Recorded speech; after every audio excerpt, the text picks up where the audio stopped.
Hey, it's JC1424 once again with another top 10, and this is one that is remarkably late, if I do say so myself, but for the longest period of time I didn't really have the motivation to make music-related content. And before I do my top 10 songs of 2024, we gotta talk about 2023. Now, for maybe half the year I wasn't really discovering that much music, so I can't look back on too much material. So the first couple on this list are maybe sort of shoo-ins, but number 10 is Misery by Dope. Could taste the poison on your lips. This is no ordinary love, 'cause it hurts too much. I hate you so much. Misery, baby, you drive me crazy. This also features Drama Club and Hell's a Poppin' Circus Sideshow. That's a tongue twister. Some seashell shenanigans right there. I have heard of Drama Club, though. This is a band that I found in Guitar Hero 3 with their song Nothing For Me Here. I think you could buy it with like credits in the career mode store of sorts. They were also in Fast and Furious, the first movie, with their song Debonair. It might have been in another movie. I don't remember what that might have been, but they had another single in 2023 that was more on the emo alt metal side, and it was brilliant too. You might also like that one, called Believe. But this one's got some voodoo Halloween vibes with a little synthesizer. It is goth party metal, and the drums still kick ass in this song. Number 9 is Get In Line by Theory of a Dead Man. Everybody's falling for the lie. I don't believe. Everybody thinks there must be something wrong with me. Get in line, get in line. They use their classic signature palette and a structure reminiscent of their albums Scars and Souvenirs and The Truth Is on this song. And for a song about paranoia and hysteria, it is a fast-paced hard rock jam, but still catchy with the vocal harmonies. And it feels original. They haven't touched on anti-propaganda themes aside from their album Savages. All three of these albums I've mentioned I don't have on CD, and I really wish I did. But the cherry on top of this beautifully audio-channeled sundae is the tambourine. And at number 8 is Lost by Linkin Park. And I'll never break away.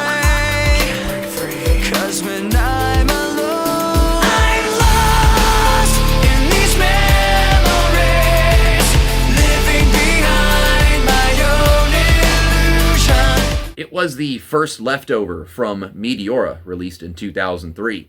And then 20 years later, they had the 20th anniversary edition.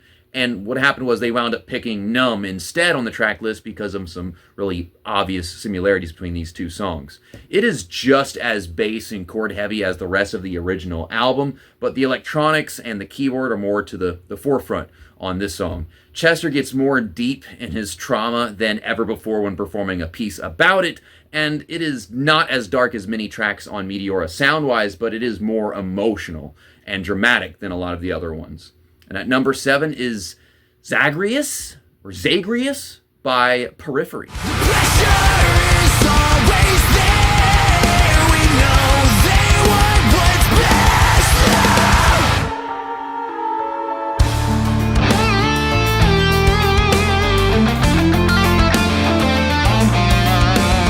Some djenty, progressive metal with deadly screams. The cleans early on are cool and chaotic, and then it enters a second stage that evolves into a little jazzy solo, something that Periphery is kind of known for, before this beautiful moment about mercy. And then altogether it is this theatrical expression of anguish towards a dictator's machine. And then at number 6 is Flawless Execution by Pierce the Veil. Be a freak, I'll scar you in my flawless execution every time.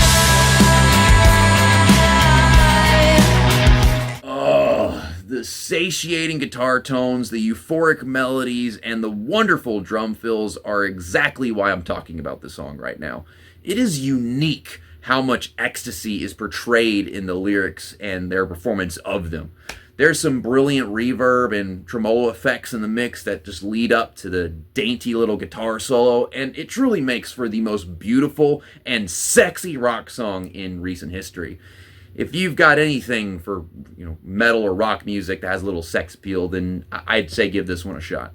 At number 5 is Cosmic by Avenged Sevenfold. Ask a royal glow, dawn in Pharaoh's clothes.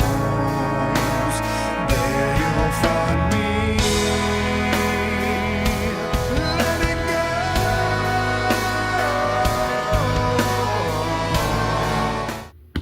I don't even want a funeral, but play this at my funeral that I'm not going to have. This is some artsy, galaxy-brained opera metal. The guitar playing, with the occasional reverb, is passionate, with a hint of star power, like you're actually playing Guitar Hero or something. But the drums and the bass, they grow more and more immaculate until the baritones create this mesmerizing ending, and it's got a very outside-the-box collection of elements. The auto-tune and the keyboards don't get overzealous. And at number 4 is My Muse by Owl City. And this is what I meant, sweet one I spent the whole day talking to. There's nowhere else I'd rather be than here with you. I love the lightness in your laughter and the sparkle in your eyes. It doesn't matter if it rains or shines, 'cause I'll be by your side. Adam Young's songwriting style has evolved over the years to be a little more charming, and in this case, personal in the verses. The chorus maintains that poetic imagery factor that we know Owl City for, though. It is everything that he loves about his wife, and he is painting their story and memories into the music. The piano is a dead giveaway for all the cinematics, but the deeply reverbed synths and the octave change, it just adds for growth and progression for this grand finesse in how he's telling the story. At number 3 is If I Could by Skindred. I got you so wrong, so misunderstood. I would erase you if I could. If I could. To the things you've done recently, I'm gonna set that embargo against your country. First and foremost, this taps into emotions of regret and dismissal of those emotions due to trauma. And it's something that I personally went through for a while. It takes a really long time to really get a full wave or two of acceptance whenever you've gone through something. But still, I was ecstatic about the comeback of such a heavy reggae rock staple. There's so much hype and bounce to this song. It's got this anthemic, lively festival tone to the guitar chords that release pain along with the beckoning chorus. Then it's got a breakdown with a mosh-like rap, and it creates a fierce dynamic. Then at number 2 is Virtue by The Violent.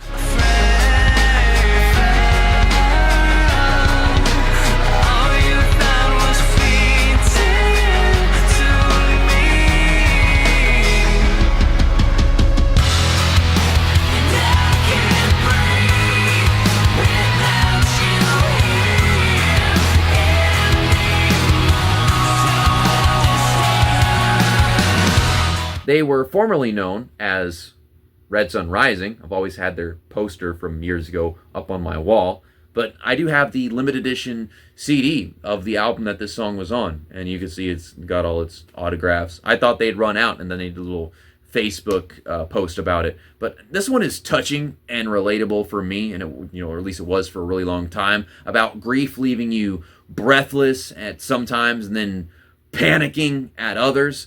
With its 90s new wave rock percussion, it is composed a lot like something by Radiohead, if you're a big fan of them. The piano and the guitar in the verses have this smooth and hypnotic texture until the second half, where the chords are just sonically enticing, and they really drive this agonizing point home. And before I give you my number 1, just like always, some honorable mentions. I don't wanna waste another minute, no. The story's getting old. All I wanna know is whether I should stay or is it time for me to go? I can't help but walk through your landmines, 10 feet and I'm going out of my mind.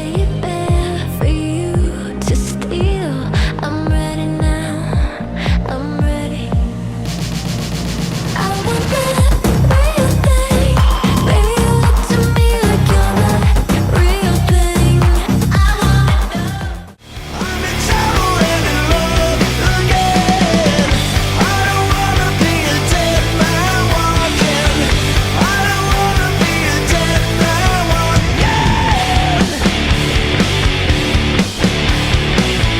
So, Landmines by Sum 41 was a solid pop punk lead single from what would be their final album. It's just, your typical fun-going Sum 41 song. It's not particularly amazing. It dwells on relationship withdrawal and some misconstrued signs that you don't really know what to make of. Then we've got Knock Off by Poppy, some catchy dance club material with a fat bass beat that I really do enjoy. The texture of her voice is smooth as always, and the backing harmonies are really nice because of that. And then I have, as my last honorable mention, Dilemma by Green Day, with its fantastic 21st century breakdown-ish sound. It's gritty, it's furious, it's thunderous, but I do have to say prayers for Billy Joe Armstrong on his addiction cycle. It's like he's got it figured out one day, and then sometime after, he's just right back into it again, and it's a prison for his mind, and I wish him the best. And my number one song of 2023 is Rest by Foo Fighters. Close my eyes and feel your touch, holding on to you.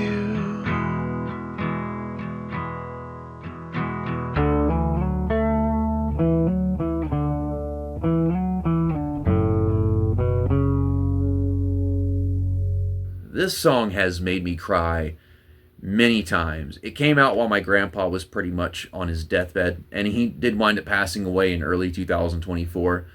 The whole album was done without Taylor Hawkins, and so a large portion of the end of it is done in his memory. It closes by letting him go and saying that he can be at peace and they'll be okay without him. It starts off with this folksy lullaby and a somber guitar, and then it ends by just opening up the gates to heaven for a compressed wall of noisy grief.